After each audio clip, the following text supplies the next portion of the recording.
परी व्लॉग. आपण कुठे चाललोय माहितीये का? नाही. गडगुबाई. तर आता ना आम्ही गडदुबाईला चाललोय वाड्याला. तर आजच्या ब्लॉग मध्ये मी ते सर्व शेअर करणार आहे. तर पावसामध्ये ते तिकडे जाण्यासारखं आहे, एकदम मस्त. आता आम्ही निघालोय तिकडे. तर अशा मस्त निसर्गरम्य वातावरणात आम्ही फिरायला निघालेलो आहोत. ते पण खूप वर्ष झालं मला गडदुबाई या मंदिरामध्ये जायचं होतं, पण हे जे आत्ता सध्याचं जे वातावरण आहे, मस्त पाऊस पडतो आहे आणि अशा वेळेस आम्ही निघालेलो आहोत. तर सर्व छान असं जे निसर्गरम्य दृश्य आहे ते तुम्हाला या ब्लॉगमध्ये बघायला मिळणार आहे. तर आम्ही वाड्यामध्ये पोहोचलेलो आहोत. राजगुरुनगरमधलं वाडा हे ठिकाण आहे. तर इथे आधी आम्ही थोडंसं नाश्ता करणार आहोत. एक प्रसिद्ध छोटंसं हॉटेल आहे, तिथे छान समोसा मिळतो, तिथे समोसा खाणार आहोत.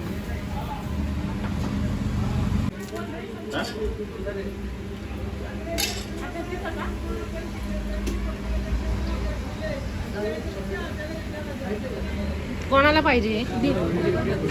मला गोड चटणी नको. का? बरं चालतं.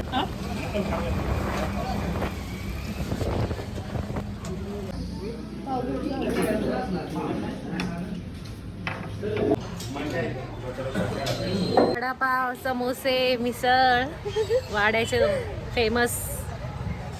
तर खाल्लंय आम्ही आणि आता मी निघालोय गडदुबाईला.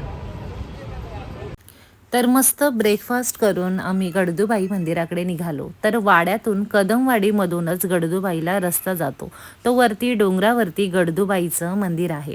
तर मधून गावागावातून थोडासा रस्ता जो आहे तो खराब आहे, पण एकदा आपण डोंगर जे आहे डोंगराने जायला लागलो तर रस्ता खरंच खूप चांगला आहे. जर तुम्हाला सुद्धा गडदुबाई मंदिरामध्ये यायचं असेल तर गुगल मॅपचा वापर तुम्ही करू शकता. त्याची लिंक मी डिस्क्रिप्शन बॉक्समध्ये दिलेली आहे, किंवा गुगल मॅपला गडदुबाई वाडा राजगुरुनगर असं तुम्ही टाकून तुम्ही इकडे येऊ शकता. तर राजगुरुनगरमधलं हे प्रसिद्ध असं मंदिर आहे. डोंगरावरती कडेकपारीमध्ये एका मोठ्या गुहेमध्ये वसलेलं बांधलेलं हे गडदुबाईचं मंदिर आहे. आम्ही जेव्हा या मंदिरामध्ये गेलो तर अजूनही काम मंदिराचं चालू आहे. छान प्रशस्त अशी बाहेर हॉल आहे आणि तिथून आतमध्येच गुहेमध्ये मंदिर आहे. गडदुबाई मंदिराबरोबरच डोंगरावरून वाहणारा धबधबा हा पाहण्यासारखा आहे. जर कुणी राजगुरुनगरचं असेल तर नक्कीच माझा हा व्लॉग जो आहे तो तुम्ही शेअर करा. तसेच माझ्या चॅनलला सबस्क्राईब केलं नसेल तर नक्की सबस्क्राईब करा. तर मंदिरापर्यंत गाडी येते, जो घाट लागतो, जे डोंगर चढून आपण येतो, तर रस्ता खरंच खूप चांगला आहे. तर आम्ही मंदिरापर्यंत पोहोचलेलो आहोत.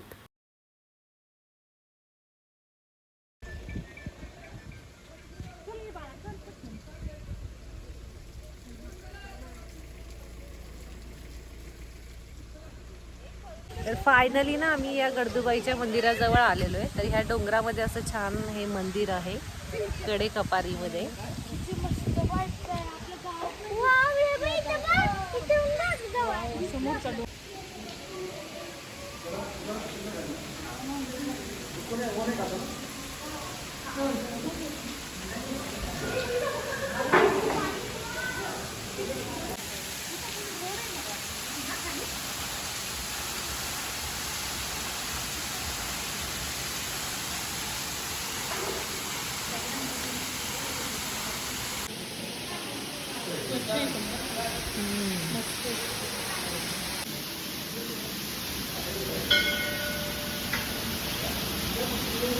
पाया पडून झालं का?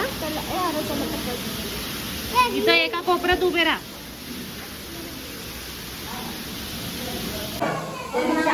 गेलो शुक्रवारी आणि दाखवायला दाखवायला आम्ही गेलो. आम्ही आमच्या मनाने गेलो दर्शनाला. तेवढं मोठं मंदिर होते ना, पाहिलं पाहिलं.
देवीचं छान दर्शन झालं. खूप वर्ष झालं मला गडदुबाईला यायचं होतं, ती इच्छासुद्धा पूर्ण झाली. तर पावसाळ्यामध्ये इथे येण्यासारखं आहे. जो डोंगरावरून वाहणारा धबधबा आहे, परत ही जी हिरवळ आहे, छान निसर्गरम्य वातावरण आहे. तर दर्शन घेऊन झाल्यानंतर आम्ही वाड्यात आलो. श्री स्वामी समर्थांचं मंदिर आहे, तर मंदिरामध्ये दर्शन घेतलं, प्रसाद घेतलं आणि मग आम्ही घरी निघालो. तर हा व्लॉग कसा वाटला कमेंट करून नक्की सांगा. व्हिडिओ लाईक करा, शेअर करा आणि चॅनलला सबस्क्राईब केलं नसेल तर प्लीज नक्की सबस्क्राईब करा. जर तुम्ही कुणी राजगुरुनगरचे जर माझा हा व्लॉग पाहत असाल तर प्लीज तुम्ही हा व्लॉग नक्की शेअर करा. धन्यवाद.